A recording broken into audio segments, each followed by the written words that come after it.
ba sila? Ha? Walk na sila.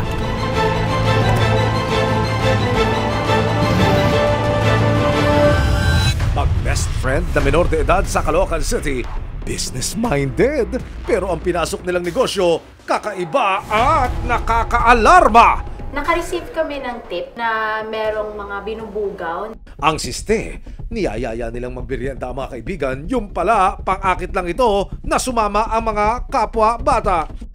Nagkasana ng joint rescue operation ng mga operatiba ng Northern Police District. Kasama ang Destiny Rescue Philippines, Caloocan City Social Welfare Development Office at Resibo. Walang kamalay-malay sina Rufa at Yana na ang manlilibre sa kanila ng hapunan ngayong gabi. Asset na pala ng mga otoridad. Ano, ikutan pa natin isa pa.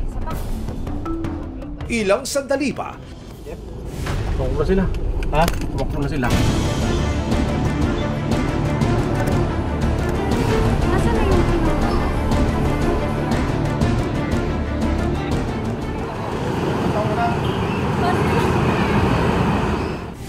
Abangan ang buong kwento sa Resibo ngayong linggo. Kilala mo sila? Hindi po, first time po. Ngayon mo lang sila nakita or ano? Pinakilala naman ko. Ayun lang po. So naniwala ka lang doon sa sinabi na kakain lang kayo. Kasi marami naman po kami.